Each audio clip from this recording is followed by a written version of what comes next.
I've been doing this a long. I've been doing this like longer than some of you boys. I've been doing this since 1977. I first got up and did comedy in Washington D.C. There were no comedy clubs. I was going to law school, and a buddy of mine said, "You're funny, man. You should go do comedy." He dragged me down to this coffee house. It was a coffee house in a basement of a church, and it was called the Iguana Coffee House. And there were a bunch of hippies there hoping to outlast disco. And and I had like a little thing I worked up to do like comedy, you know, and it's hilarious because the guy that introduced me was this like long hair, like a hippie FM DJ kind of guy. Like I followed a poet.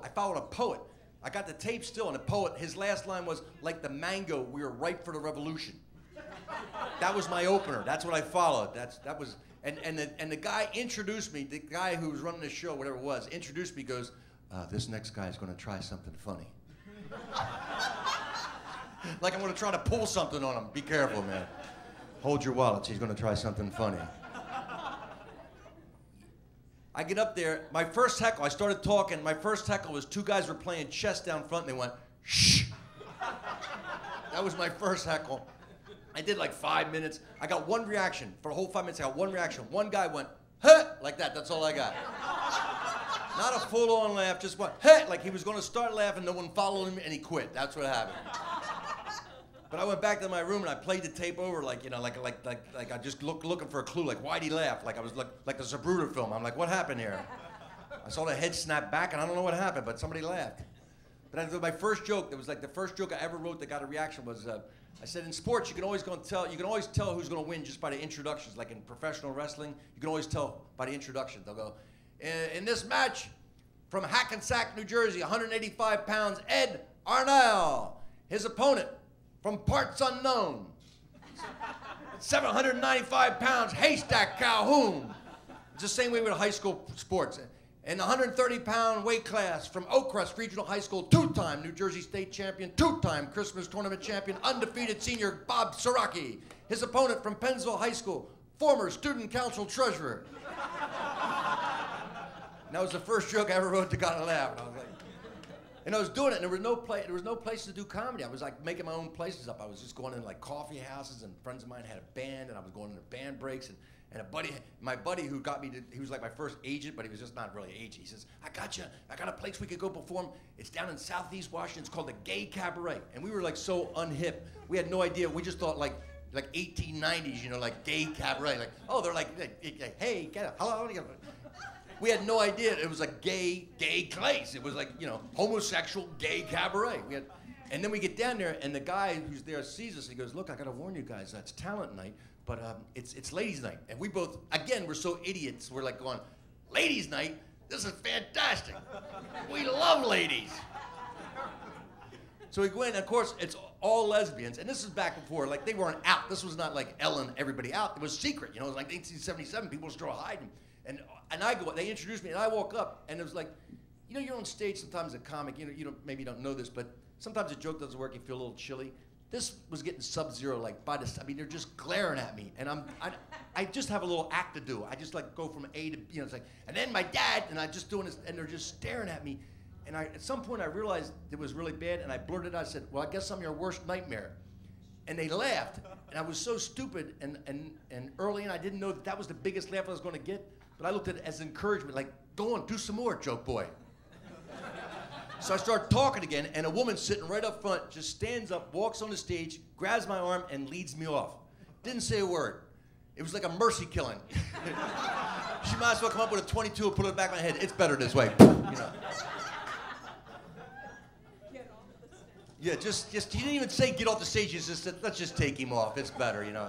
There's no sense talking to him. He obviously doesn't understand what's happening here. Just the hook. It was like it was like a vaudeville hook, you know. My first paying job was, there was a bar that I hung out to that had played live music. It was called Child Harold, and the bar owner, the guy owner, I would sit there and say, he goes, I hear you doing comedy. I go, yeah, I go around these places, I do comedy. He goes, I got a band coming down from New York. You want to open for them? I have to provide an opening act by the record company's contract, and I'll give you $50 to open for them. I said, sure, I'll do it, man. It's my first paying job. It was my first time that anybody paid me. I said, I'll do it. He says, good. Be here next week, such and such time. I show up. It was Ramones from New York. There was a punk band. Yeah, okay, you know who they are. All right, cool. No, I didn't know anything about punk, you know. I mean, really, I'd show up and there was like mohawks and there's people with like safety pins in their cheek, literally, you know. I didn't know they existed, and they were all over the Washington, D.C. area, all these punks show up, and the place was packed and it was vibrant energy. And I'm standing back with the club owner, and he's laughing. He goes, "They're gonna kill you, man. You aren't gonna last 5 minutes in front of this crowd." I said, I'm gonna do my time, whatever I was supposed to do, 10, 50 minutes. I go, I'm getting my $50, man. I'm gonna do it, you know, because to me it was like an athletic event. It was like a rodeo. I'm on the horse for 8 seconds, man. When the buzzer hits, I'm getting my $50, but I'm on the horse, man. You know? And he goes, I'll tell you what, man, I am so sure that you're not gonna last 5 minutes that I will pay you double nothing. I'll give you $100 if you last the time, right? And nothing. You get nothing if you don't. And I go, I take the bet. So they introduced me. I don't know what they said for the introduction. All the audience heard was, "Ladies and gentlemen, not the Ramones." Please welcome, not the Ramones. Because they start booing, and I walked up, and it was one of those boos, like, they was so thick, I had to cut through, I had to, like, work my way through it. And it's just a little, it was like this room, it's just a little short stage, and there's, you know, the band's amps, drum kit were up there and all, and I'm standing up in the front, trying to do and they're just yelling, and they're like, yeah, fuck you, fuck you. And I'm like, anyway, so my dad said, you know, I'm just doing my little act. I only had a little act, an A to B to C to D, you know, just move from point to point to point. So at one point, they realized I wasn't leaving, and one guy sitting right up front just took his beer mug, you know, the beer, and he went like this, and he hit me with beer, right? But me, it's like, I just had to stay there. So it was like, I was just acted like I was on the front of a boat and got hit with some ocean spray. Anyway, so then my mom, and I go to the next bit, you know. And they realized I wasn't left, so the next guy, like another guy, just hits me with another beer. And I get hit again, I'm like a dog shaking off. Anyway, so, you know, because I'm just on the horse, man. Until the bell rings, I'm staying there. You know, there's no way. And then realized I would leave, and then they just started throwing beers. They actually started, like, they were organized. They got a line going. They would come to the front. The guy would throw a beer at me, and they'd walk off, and they'd cheer. It was like, you know, it was a beer throwing and a cheer. Beer throwing and a cheer. And in the meantime, I'm just talking. So I grew up in a little small town. And finally, the club owner realized that the stage is getting soaked with beer, because I was just head to toe soaked. And he realized this is not good. Electrical equipment, liquid, and all that, you know. And he's like, come on, you win. He's holding the money up. Come on, you win. So I was like, all right, good night. And they're like, fuck you. And I walk off. And I walk to the back of the room, and I am soaked head to toe, right? And we go into the kitchen, and the Ramones are standing there waiting to go on, because that was the dressing room, it was just the kitchen, you know?